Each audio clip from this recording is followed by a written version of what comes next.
The 8th chapter of Preach My Ang Gospel ikawalong kapitulo sa isang yawak ng Ebanghel nag-focus sa saktong paggamit sa itong oras.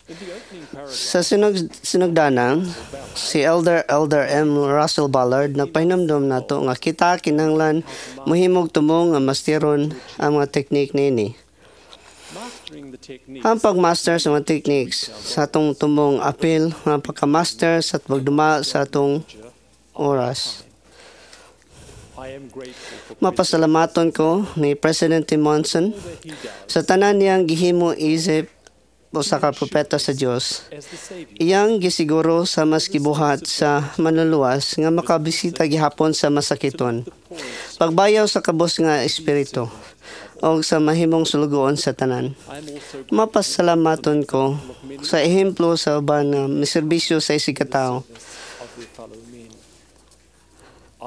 Ako mapamatuod nga ang atong oras sa pagserbisyo sa uban makalipay sa Dios o ingon makapaduol nato kaniya.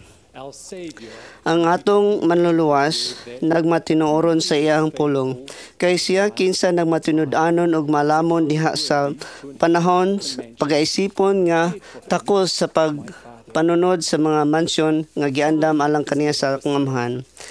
Ang oras dili igabaligya. Suliin ninyo, ang oras usa ka produkto nga dili mapalit sa bisan unsang tindahan, bisan unsang presyo. Apan kung gamiton og sakto, ang bili niini dili masukod. Sa adlaw-adlaw kitang tanan gigahinan, walay bayad sa samang gidaghanon nga takna nga gamiton.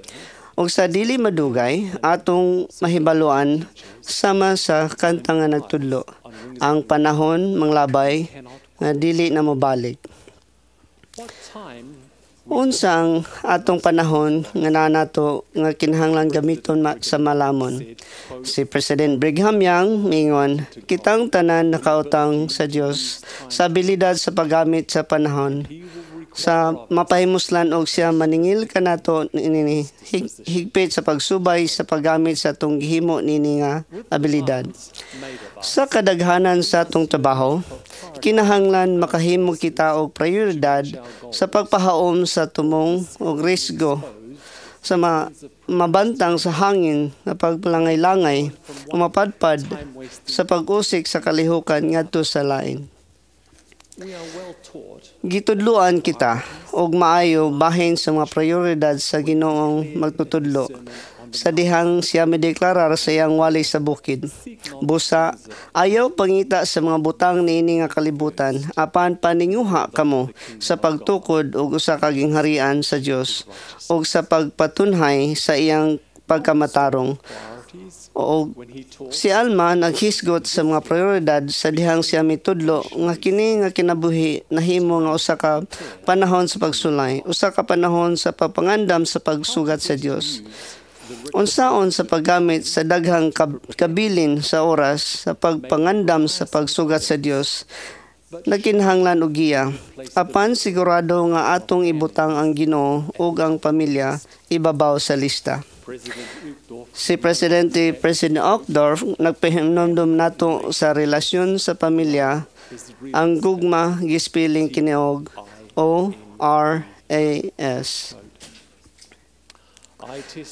Ako mopamatuod nga ang tabang gitinguha pinaagi sa kamanampuon o kasinsiro sa atong langitong Amahan motabang nato sa paghatag o gibugaton niya nang nagkinahanglan sa atong oras labaw sa tanan.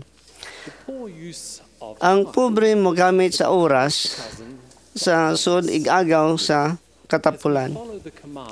Sa atong pagsunod sa sugo nga mohunong sa pagkatapulan, kinahanglan atong siguron nga ang kabisi matandi sa kakugi, pananglitan. Nindot kaayo nga dunay komunikasyon nga magamit dayon. Apan siguron nga dili kita magpalabi o gamit sa komunikasyon.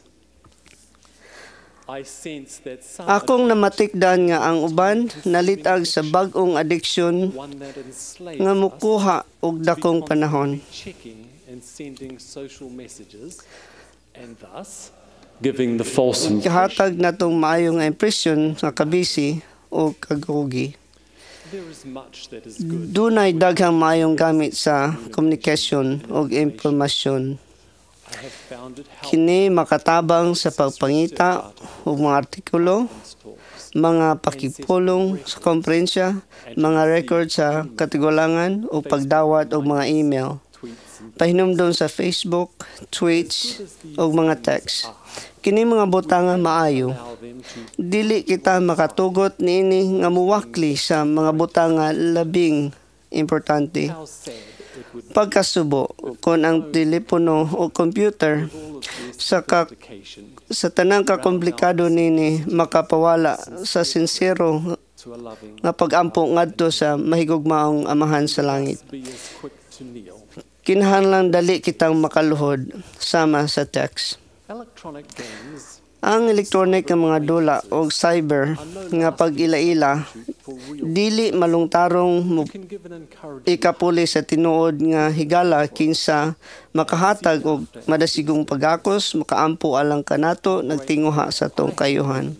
Mapasalamaton kay ko nga makakita sa quorum, klase og mga sakop sa Relief Society nga magtinibangay sa usag-usa.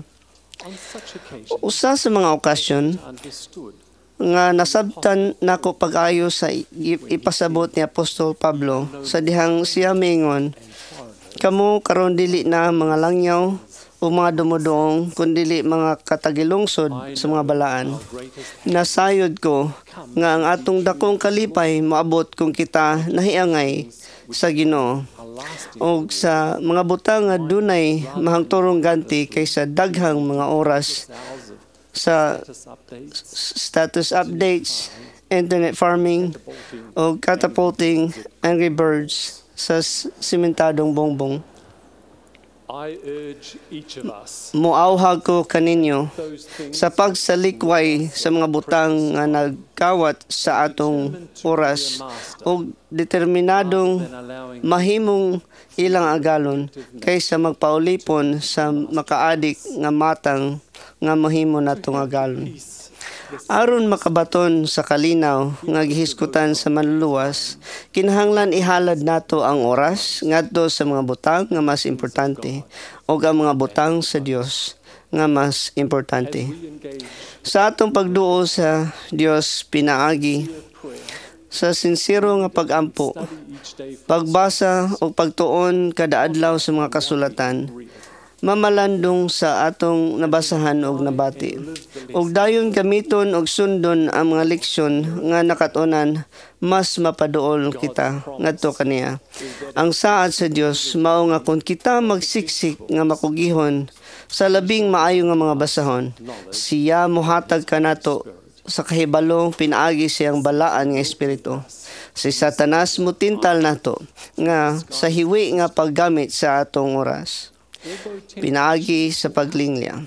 Bisan ug ang tentasyon mabot, mitudlo si Elder Quentin L. Cook nga ang mga santos kinsa mosunod sa mensahe sa manluluwas dili mahisalaag sa malinglahon ang malaglagon nga mga pangandoy. Hiram Page, Si Hiram Page, witnesses of the book usa sa 8 ka mga saksi sa basahon ni Mormon, nagtudlo nato sa bililhon nga leksyon bahin sa mga paglingla.